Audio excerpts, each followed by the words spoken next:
علیکم ورحمۃ اللہ وبرکاتہ۔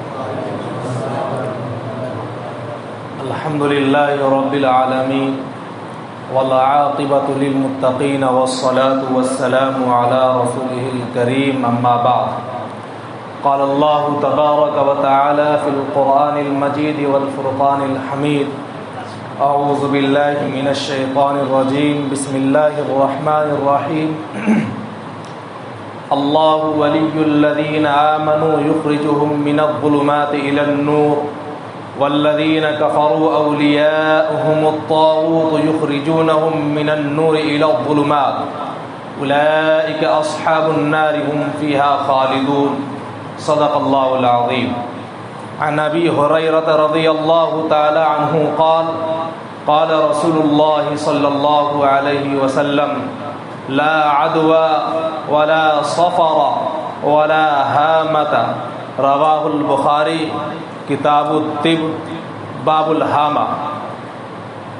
حضرات سامعین، ایک بار اللہ کے حبیب تاجدار دو عالم احمد مجتبی محمد مصطفیٰ صلی اللہ علیہ وسلم پر بآواز بلند درود شریف پڑھ لیجیے۔ اللہم صلی علی محمد وعلی آل محمد کما صلیت علی ابراہیم وعلی آل ابراہیم انک حمید مجید، اللہم بارک علی محمد وعلی آل محمد کما بارکت علی ابراہیم وعلی آل ابراہیم انک حمید مجید۔ شاعر کہتا ہے کہ کہتا ہوں وہی بات، سمجھتا ہوں جسے حق۔ علامہ اقبال کہتے ہیں کہتا ہوں وہی بات، سمجھتا ہوں جسے حق، میں زہر ہلاہل کو کبھی کہہ نہ سکا قند۔ یہ قند جو ہے میٹھی چیزوں کہتے ہیں، شیرنی چیزوں کہتے ہیں۔ یہ ہے مہینہ اسلامی سال کا قمری مہینہ، جسے ہم اور آپ کہتے ہیں صفر المظفر۔ صفر کے معنی خالی، مظفر آگے لگا تو ہوا خیر۔ دور جاہلیت میں اسے منحوس والا مہینہ سمجھا جاتا تھا، اور آپ صلی اللہ علیہ وسلم کی بعثت آمد اس لیے ہوئی کہ دنیا سے برائیوں کو ختم کیا جائے، دنیا سے بدعات و خرافات کو ختم کیا جائے، رسوم و رواج کے یلغاروں کو ختم کیا جائے، تاریکیوں کو ختم کر کے جو ہے اسلام کی روشنی کو جو ہے پھیلایا جائے۔ مقصد آپ کی آمد کا یہ تھا، اور ہم اس نبی کی امت میں ہیں جو نبی پوری دنیا میں اسلام کی روشنی کو پھیلایا ہے، تو ہماری اور آپ کی یہ ذمہ داری ہے کہ ہم بھی اسی روشنی میں چلیں، ہم دور جاہلیت کی تاریکیوں میں نہ بھٹکیں۔ اس لیے اللہ تبارک و تعالی فرماتا ہے کہ اللہ ولی الذین آمنوا یخرجهم من الظلمات الی النور، اللہ مومنوں کا ناصر اور مددگار ہے۔ اللہ مومنوں کا ناصر اور مددگار ہے، اور ایسا مددگار ہے کہ اللہ تعالی ان کو گمراہیوں کی تاریکیوں سے نکال کر کے روشنی کی طرف لاتا ہے۔ والذین کفروا، اور جو لوگ کفر کیا، والذین کفروا اولیاؤہم الطاغوت، طاغوت ان کے دوست ہیں۔ یہ طاغوت کون ہے؟ جو لوگ کفر کرتے ہیں، شرک کرتے ہیں، واہیات چیزوں پر اپنا عقائد بنائے ہوئے ہیں۔ والذین کفروا اولیاؤہم الطاغوت، یہ طاغوت ان کے دوست ہیں جو کفر کرتے ہیں۔ یخرجہم من الظلمات الی النور، یہ دوست جو ہیں طاغوت ان کو روشنی سے نکال کر تاریکیوں میں ڈھکیل دیتے ہیں۔ پھر کیا ہوتا ہے؟ جب یہ روشنی سے نکل کر اندھیرے میں جاتا ہے، تاریکیوں میں جاتا ہے، تو پھر کیا ہوتا ہے؟ اولئک اصحاب النار، یہی وہ لوگ ہیں جو دوزخ کے حقدار ہیں، یہی وہ لوگ ہیں جہنم کے حقدار ہیں۔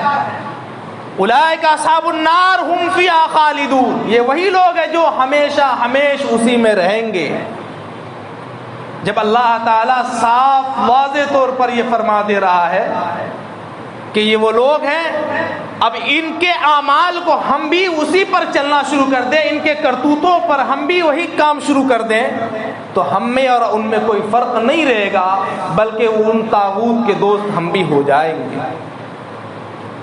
اس لیے یہ صفر المظفر کا مہینہ خیر کا مہینہ ہے، اور دور جاہلیت میں لوگ جنگ کرتے تھے تو گھروں کو خالی کر دیتے تھے، اس لیے اس کا نام دور جاہلیت میں آقا صلی اللہ علیہ وسلم کی آمد سے پہلے اس کو خالی کہا جاتا تھا۔ گھر خالی ہو گیا، جنگ کے لیے باہر میدان میں نکل گئے، گھر خالی ہے تو اس لیے اس کا نام رکھا گیا خالی کا مہینہ۔ اور عورتوں سے آپ سنتے ہوں گے خالی کا مہینہ، اس میں شادی نہیں کریں گے، اس میں ختنہ نہیں ہوگا، اس میں کوئی نیک کام نہیں کریں گے۔ کیوں؟ بلائیں اترتی ہیں، نحوست اترتی ہے۔ یاد رکھیے، بلاؤں کا اترنا، نحوستوں کا اترنا ہمارے اور آپ کی بدعمالیوں کی وجہ سے ہوا کرتا ہے۔ یوں ہی جو ہے اللہ کی طرف سے آفات نہیں اترا کرتے، نحوستیں نہیں اترا کرتی۔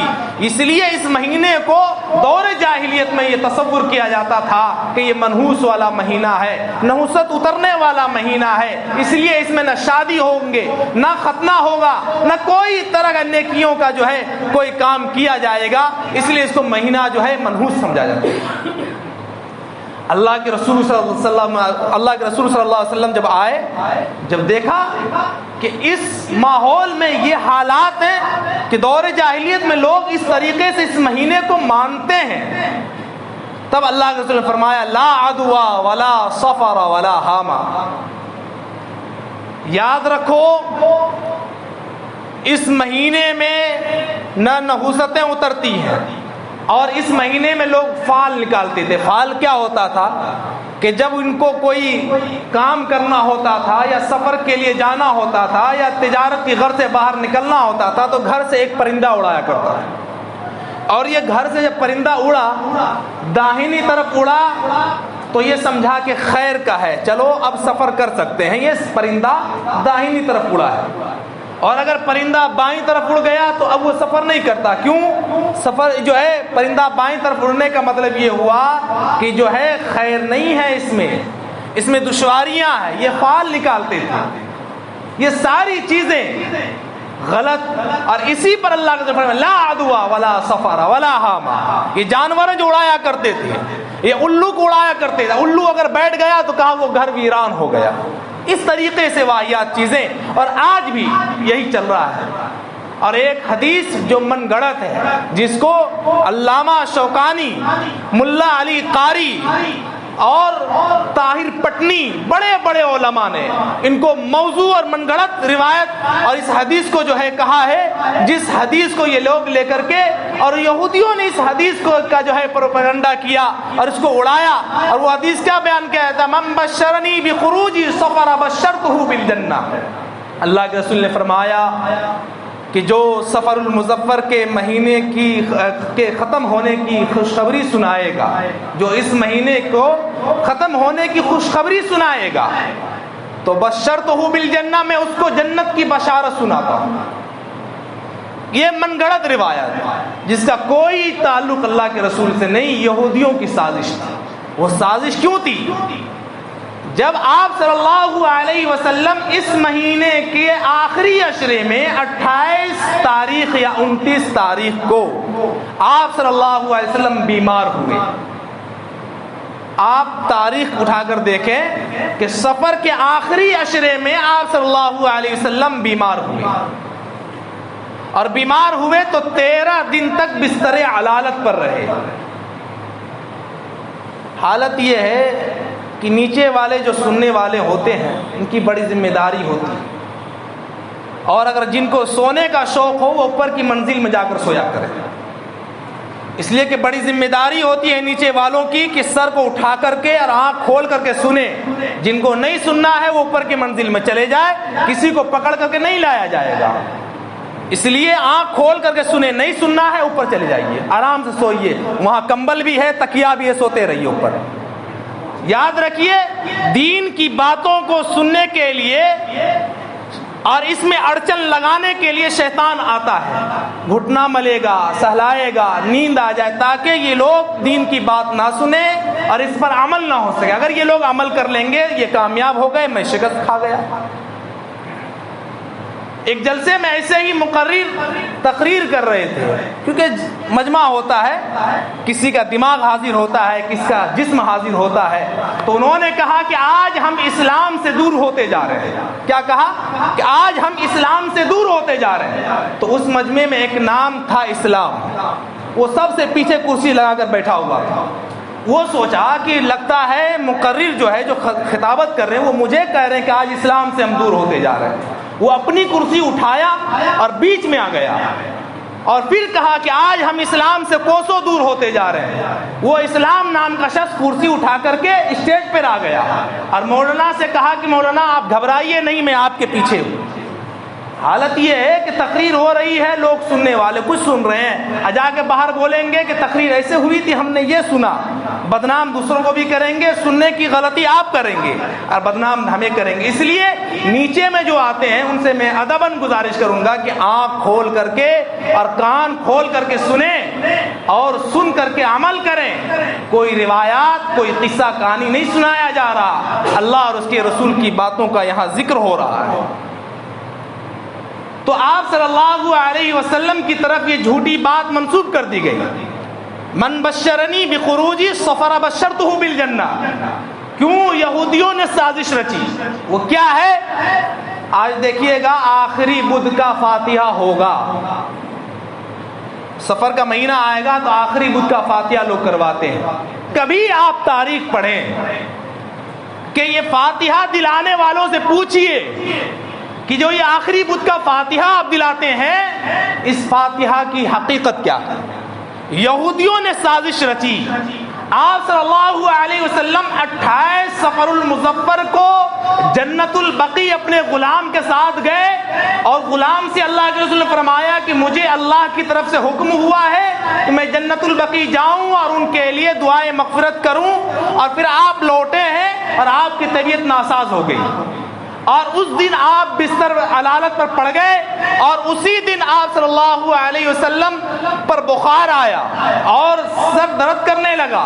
اس کے بعد آپ کی بیماری روز بروز بڑھتی چلی گئی اور 13 دن تک بستر پر پڑے رہے۔ 29 تاریخ سے جوڑ لیجئے 12 ربیع الاول کو آپ کی وفات ہوئی ہے۔ 13 روز تک آپ صلی اللہ علیہ وسلم بستر پر پڑے رہے، مگر فاتحہ کرانے والوں سے پوچھئے کہ یہودیوں نے سازش رچی کہ چلو اب تو نبی بیمار ہو گئے، اب تو ان کا مشن یہیں پر بند ہو جائے گا۔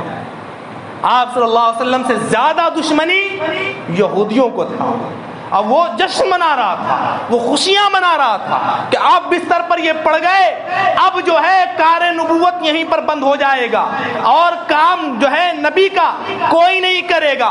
اسی خوشی میں اس حدیث کو پھیلا دیا دنیا والوں کے سامنے، اور فاتحہ کرانے والے کہیں گے کہ آخری بدھ ہے، آپ صلی اللہ علیہ وسلم اسی دن جو ہے غسل کیا اور صحت یاب ہو گئے۔ کہاں کی بات ہے؟ اتنی جھوٹی بات جو صاف آئینے کی طرح نظر آ رہا ہے۔ جب آپ سیرت النبی پڑھیں گے، حضرت مولانا ادریس کاندھلوی رحمہ اللہ انہوں نے بھی یہی لکھا، حضرت مولانا سید سلیمان ندوی انہوں نے بھی یہی لکھا کہ 28 صفر کو آپ بیمار ہوئے اور اس کے بعد آپ صحت یاب نہیں ہو سکے اور 13 روز تک آپ بستر علالت پر پڑے رہے اور 12 ربیع الاول کو آپ کی وفات ہو گئی۔ اس خوشی میں یہودیوں نے اس حدیث کو جو ہے دنیا کے سامنے رکھ دیا کہ اللہ کے رسول نے بشارت دی ہے، اور حضرت سید سلیمان ندوی نے لکھا یہاں تک اگر ایک حدیث کا اس طریقے سے قیاس کیا جاتا ہے کہ یوں ایسے ہو سکتا تھا، تو ایک زاویہ یہ بھی ہو سکتا ہے کہ من بشرنی بخروج سفر بشرتہ بالجنہ، کہ اللہ کے رسول نے یوں بھی بیان فرمایا ہوگا، کیونکہ آپ صلی اللہ علیہ وسلم کو اللہ سے جو ہے جو رابطہ تھا، اللہ کے رسول کو معلوم تھا کہ اس مہینے کے بعد ہمیں اللہ کے یہاں حاضر ہونا ہے، کیونکہ جب آیتیں اتر گئی، اذا جاء اتر گیا اور الیوم اکملت لکم دینکم کی آیتیں اتر گئی، تو ابو بکر سمجھ گئے کہ یہ آیت اترنے کا مقصد یہ ہے کہ آپ صلی اللہ علیہ وسلم کی جدائی قریب ہے۔ جب ابو بکر سمجھ سکتے ہیں تو اللہ کے رسول صلی اللہ علیہ وسلم جو امام الانبیاء ہے وہ تو بالکل سمجھ سکتے ہیں، اور اسی طریقے سے اللہ کے رسول یہ سمجھ گئے، تو ایک زاویہ یہ بھی ہو سکتا ہے سمجھنے کا کہ اللہ کے رسول نے کہا ہوگا کہ تم مجھے جو ہے بشارت دو، مجھے خوشخبری سناؤ کہ سفر کا مہینہ ختم ہو اور ربیع الاول کا مہینہ شروع ہو، تاکہ میں اللہ سے جو ہے سیدھے ڈائریکٹ ملاقات کر سکوں۔ اس لیے یہ ساری روایات جب آپ پڑھیں گے تو آپ کو بالکل آئینے کی طرح جو ہے صاف نظر آئے گا. اور یاد رکھیے اگر ہم باپ داداؤں کے دین پر عمل کرتے رہیں گے کہ ہمارے باپ ایسے کرتے آ رہے تھے, ہمارے دادا ایسے کرتے آ رہے تھے, تو ہم بھی ایسے ہی کرتے رہیں گے, تو یاد رکھیے باپ دادا کا عمل آپ کا وہ عمل نہیں ہو سکتا, دین نہیں ہو سکتا. دین وہی ہو سکتا ہے جو رسول اللہ اور رسول اللہ کے صحابہ نے کیا ہے, اور وہ ساری چیزیں ائمہ مجتہدین سے ہوتے ہوئے, تابعین سے ہوتے ہوئے, بزرگان عظام سے ہوتے ہوئے ہم تک پہنچا ہے. اگر آپ صحیح معنوں میں سیرت النبی پڑھیں گے تو آپ کو یہ مہینہ بھی صاف شفاف نظر آئے گا کہ یہ مہینہ نہ منحوس ہے نہ نحوستیں اترتی ہے. اللہ تعالیٰ کے کلام پر اگر آپ کا ایمان اور پکا یقین ہے, اور اس آیت کو اگر آپ سامنے رکھیں گے کہ اللہ ولی الذین آمنوا یخرجہم من الظلمات الی النور, اللہ مومنوں کا ناصر اور مددگار ہے, اور اللہ مومنوں کو تاریکیوں سے نکال کر کے, گمراہیوں سے نکال کر کے روشنی کی طرف لاتا ہے. والذین کفروا اولیاءہم الطاغوت, اور جو لوگ کفر کرنے والے ہیں, جو شرک کرنے والے ہیں, جو بدعقیدہ جو ہے رکھے ہوئے ہیں اللہ کی ذات کے تعلق سے, نبی کی ذات کے تعلق سے, وہ لوگ گمراہ ہیں. اور یہ گمراہ لوگ جو ہے روشنی کی طرف سے نکال کر کے گڑھے کی طرف لے جائے گا, تاریکیوں کی طرف لے جائے گا, اور گڑھے تک ہی نہیں بلکہ یہ لوگ جہنم کے حقدار ہیں جس میں وہ ہمیشہ ہمیشہ رہیں گے. اس لیے اللہ تعالیٰ سے دعا ہے کہ اللہ تعالیٰ ہم سب کو صحیح معنوں میں صحیح العقیدہ بنانے کی توفیق عطا فرمائے. اور اس شعر کے ساتھ میں تقریر ختم کرتا ہوں کہ دو رنگی چھوڑ دے یک رنگ ہو جا, دو رنگی چھوڑ دے یک رنگ ہو جا, سراسر سنگ ہو یا موم ہو جا. اللہ تعالیٰ سے دعا, اللہ تعالیٰ ہم تمام مسلمانوں کے سننے